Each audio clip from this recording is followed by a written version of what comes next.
The Weird of Avoosl Wuthaqquan by Clark Ashton Smith. Give, give, O magnanimous and liberal lord of the poor, cried the beggar. Avoosl Wuthaqquan, the richest and most avarice money-lender in all Comorium, and by that token in the whole of Hyperborea, was startled from his train of reverie by the sharp, eerie, cicada-like voice. He eyed the supplicant with acidulous disfavor.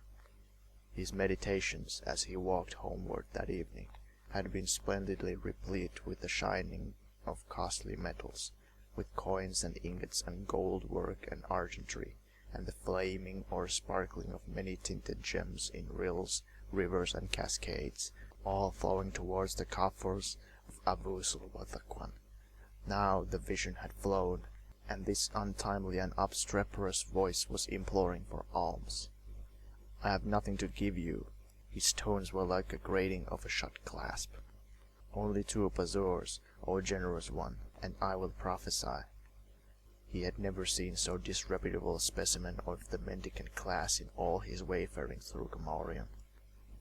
The man was preposterously old, and his mummy brown skin, wherever visible, was webbed with wrinkles that were like the heavy weaving of some giant jungle spider.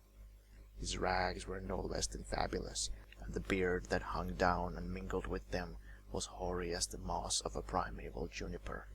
I do not require your prophecies. 1 begar then. No.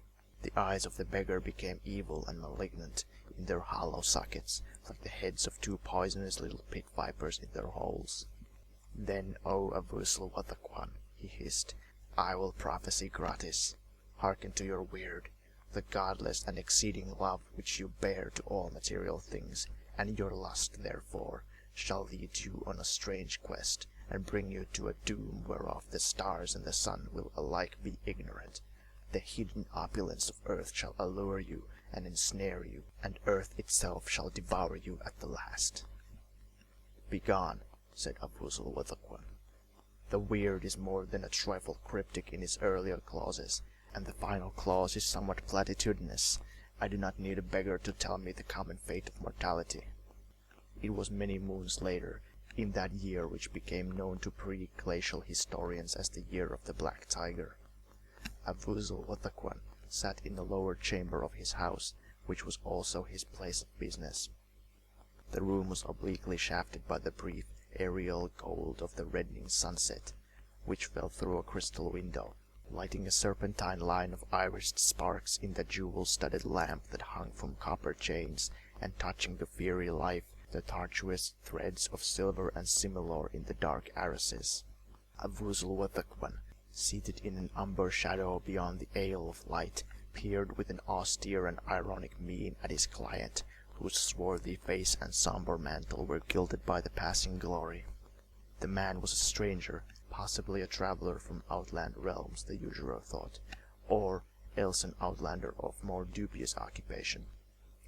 His narrow, slanting, beryl-green eye, his bluish, unkempt beard, and the uncouth cut of his sad raiment were sufficient proof of his alienage in Comorium. 300 jals is a large sum, said the money-lender thoughtfully. Moreover, I do not know you. What security have you to offer? The visitor produced from the bosom of his garment a small bag of tiger skin, tied at the mouth with sinew, and opening the bag with a deft movement, poured on the table before Avoosl Wuthaqquan 2 uncut emeralds of immense size and flawless purity. They flamed at the heart with a cold and ice-green fire as they caught the slanting sunset, and a greedy spark was kindled in the eyes of the usurer. But he spoke coolly and indifferently. It may be that I can loan you 150 jals. Emeralds are hard to dispose of, and if you should not return to claim the gems and pay me the money, I might have reason to repent my generosity, but I will take the hazard. The loan I ask is a mere tithe of their value, protested the stranger. Give me 250 jals. There are other money-lenders in Comorium, I am told. 200 jals is the most I can offer. It is true that the gems are not without value, but you may have stolen them. How am I to know? It is not my habit to ask indiscreet questions. Take them, said the stranger hastily. He accepted the silver coins which Wuthaqquan counted out, and offered no further protests. The usurer watched him with a sardonic smile as he departed, and drew his own inferences. He felt sure that the jewels had been stolen, but was in no wise perturbed or disquieted by this fact. No matter who they belonged to, or what their history, they would form a welcome and valuable addition to the coffers of Wuthaqquan. Even the smaller of the two emeralds would have been absurdly cheap at 300 jals, but the usurer felt no apprehension that the stranger would return to claim them at any time. No, the man was plainly a thief, and had been glad to rid himself of the evidence of his guilt. As to the rightful ownership of the gems, that was hardly a matter to arouse concern or the curiosity of the moneylender. They were his own property now, by virtue of the sum in silver which had been tacitly regarded by himself and the stranger as a price rather than a mere loan. The sunset faded swiftly from the room, and a brown twilight began to dull the metal broideries of the curtains and the colored eyes of the gems. Wuthaqquan lit the fretted lamp, and then, opening a small brazen strong box, he poured from it a flashing rill of jewels on the table beside the emeralds. There were pale and ice-clear topazes from Wuthaqquan, and gorgeous crystals of tourmaline from Gol-goroth. There were chill and furtive sapphires of the north, and arctic carnelians like frozen blood, and diamonds that were hearted with white stars. Red, unblinking rubies glared from the coruscating pile. Chatoyants shone like the eyes of tigers. Garnets and alibrandines gave their sombre flames to the lamplight amid the restless hues of opals. Also, there were other emeralds, but none so large and flawless as the two that he had acquired that evening. Wuthaqquan sorted out the gems in gleaming rows and circles, as he had done so many times before, and he set apart all the emeralds with his new acquisitions at one end, like captains leading a file. He was well pleased with his bargain, well satisfied with his overflowing caskets. He regarded the jewels with an avaricious love, a miserly complacence, and one might have thought that his eyes were little beads of jasper set in his leathery face, as in the smoky parchment cover of some olden book of doubtful magic. Money and precious gems, these things alone, he thought, were immutable and non-volatile in the world of never-ceasing change and fugacity. His reflections at this point were interrupted by a singular occurrence. Suddenly and without warning, for he had not touched or disturbed them in any manner, the two large emeralds started to roll away from their companions on the smooth, level table of black oak wood, and before the startled moneylender could put out his hand to stop them, they had vanished over the opposite edge and fallen with a muffled rattling on the carpeted floor. Such behavior was highly eccentric and peculiar, not to say unaccountable, but the usurer leapt to his feet with no other thought save to retrieve the jewels. He rounded the table in time to see they had continued their mysterious rolling and were slipping through the outer door, which the stranger in departing had left slightly ajar. This door gave on a courtyard, and the courtyard in turn opened on the streets of Comorium. Wuthaqquan was deeply alarmed, but was more concerned by the prospect of losing the emeralds than by the eeriness and mystery of their departure. He gave chase with an agility of which few would have believed him capable, and throwing open the door, he saw the fugitive emeralds gliding with an uncanny smoothness and swiftness across the rough, irregular flags of the courtyard. The twilight was deepening to a nocturnal blue, but the jewels seemed to wink derisively with a strange phosphoric luster as he followed them. Clearly visible in the gloom, they passed through the unbarred gate that gave on a principal avenue, and disappeared. It began to occur to Wuthaqquan that the jewels were bewitched, but not even in the face of an unknown sorcery was he willing to relinquish anything for which he had paid the munificent sum of 200 jals. He gained the open street with a running leap, and paused only to make sure of the direction in which the emeralds had gone. The dim avenue was almost entirely deserted, for the worthy citizens of Comorium at that hour were preoccupied with the consumption of their evening meal.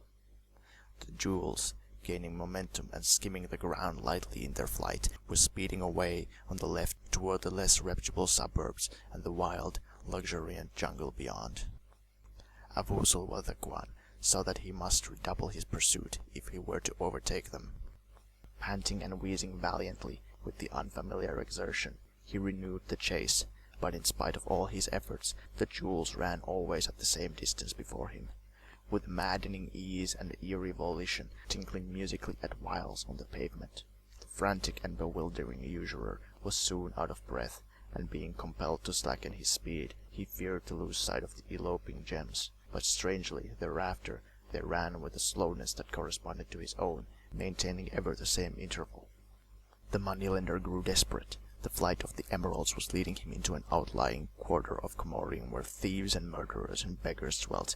Here he met a few passers, all of dubious character, who stared in stupefaction at the fleeing stones, but made no effort to stop them. Then the foul tenements among which he ran became smaller, with wider spaces between them, and soon there were only sparse huts, where furtive lights gleamed out in the full-grown darkness beneath the lowering frontage of high palms.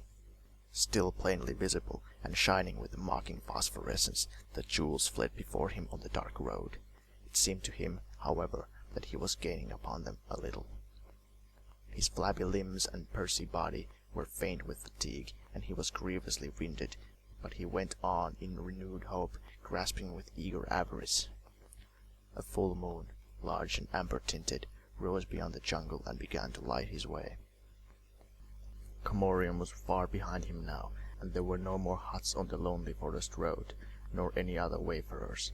He shivered a little, either with fear or the chill night air, but he did not relax his pursuit. He was closing in on the emeralds, very gradually but surely, and he felt that he would recapture them soon. So engrossed was he in the weird chase, with his eyes on the ever-rolling gems, that he failed to perceive he was no longer following an open highway. Somehow, somewhere, he had taken a narrow path that wound among monstrous trees whose foliage turned the moonlight to a mesh of quicksilver with heavy, fantastic rattlings of ebony. Crouching in grotesque menace, like giant Richiarii, they seemed to close in upon from all sides. But the moneylender was oblivious of their shadowy threats, and heeded not the sinister strangeness and solitude of the jungle path, nor the dank odors that lingered beneath the trees like unseen pools. Nearer and nearer he came to the fleeting gems, till they ran and flickered, tantalizingly a little beyond his reach, and seemed to look back at him like two greenish glowing eyes, filled with allurement and mockery. Then, as he was about to fling himself forward in a last and supreme effort to secure them, they vanished abruptly from view, as if they had been swallowed by the forest shadows that lay like sable pythons athwart the moonlit way. Baffled and disconcerted, Avoosl Wuthaqquan paused and peered in bewilderment at the place where they had disappeared. He saw that the path ended in a cavern mouth, yawning blackly and silently before him, and leading to unknown subterranean depths. It was a doubtful and suspicious-looking cavern, fanged with sharp stones and bearded with queer grasses, and Avoosl Wuthaqquan, in his cooler moments, would have hesitated a long while before entering it. But just then he was capable of no other impulse than the fervor of the chase and the prompting of avarice. The cavern that had swallowed his emeralds in a fashion so nefarious was a steep incline running swiftly down into darkness. It was low and narrow, and slippery with noisome oozings, but the moneylender was heartened as he went on by a glimpse of the glowing jewels which seemed to float beneath him in the black air, as if to illuminate his way. The incline led to a level, winding passage, in which Avoosl Wuthaqquan began to overtake his elusive property once more, and hope flared high in his panting bosom. The emeralds were almost within his reach. Then, with slightful suddenness, they slipped from his ken beyond an abrupt angle of the passage, and following, he paused in wonder, as if halted by an irresistible hand. He was half blinded for some moments by the pale, mysterious, bluish light that poured from the roof and walls of the huge cavern in which he had emerged, and he was more than dazzled by the multi-tinted splendor that flamed and glowed and glistened and sparkled at his very feet. He stood on a narrow ledge of stone, and the whole chamber before and beneath him, almost to the level of this ledge, was filled with jewels, even as a granary is filled with grain. It was as if all the rubies, opals, beryls, diamonds, amethysts, emeralds, chrysolites, and sapphires of the world had been gathered together and poured into an immense pit. He thought that he saw his own emeralds lying tranquilly and decorously in a nearer mound of the undulant mass, but there were so many others of like size and flawlessness that he could not be sure of them. For a while he could hardly believe the ineffable vision. Then, with a single cry of ecstasy, he leapt forward from the ledge, sinking almost to his knees in the shifting and tinkling and billowing gems.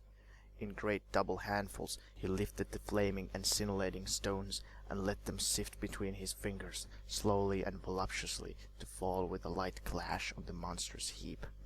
Blinking joyously, he watched the royal lights and colors run in spreading or narrowing ripples.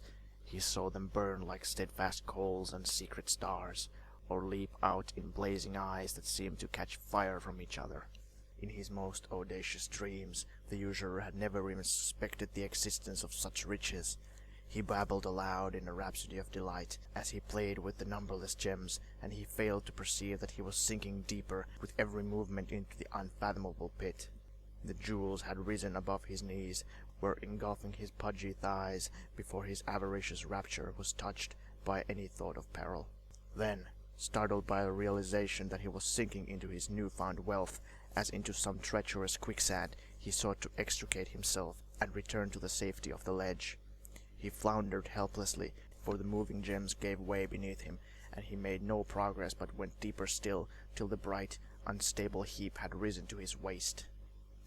Avoosl Wuthaqquan began to feel a frantic terror amid the intolerable irony of his plight. He cried out, and as if in answer, there came a loud, unctuous, evil chuckle from the cavern behind him. Twisting his fat neck with painful effort, so that he could peer over his shoulder, he saw a most peculiar entity that was crouching on a sort of shelf above the pit of jewels. The entity was wholly and outrageously unhuman, and neither did it resemble any species of animal or any known god or demon of Hyperborea.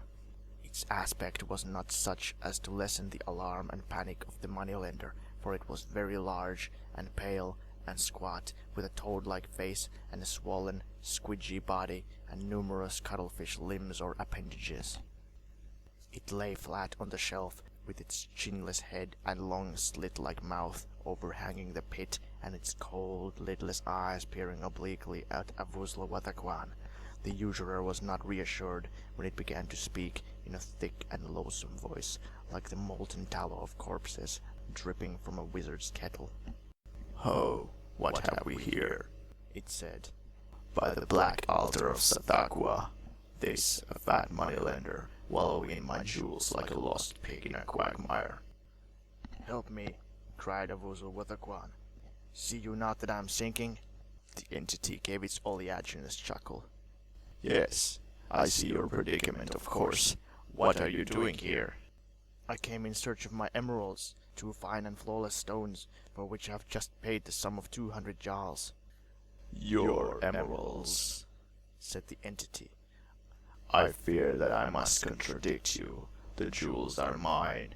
They were stolen not long ago from this cavern, in which I've been wont to gather and guard my subterranean wealth for many ages. The thief was frightened away when he saw me, and I suffered him to go. He had taken only 2 emeralds, and I knew they would return to me, as my jewels always return, whenever I choose to call them. The thief was lean and bony, and I did well to let him go, for now, in place, there is a plump and well-fed usurer." Avoosl Wuthaqquan, in his mounting terror, was barely able to comprehend the words or to grasp their implications.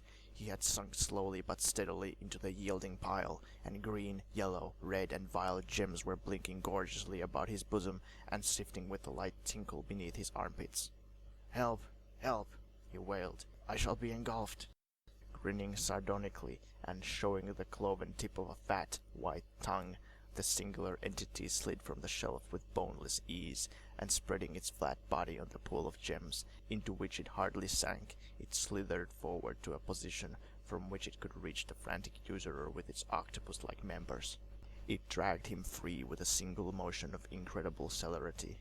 Then, without pause or preamble or further comment, In a leisurely and methodical manner, it began to devour him.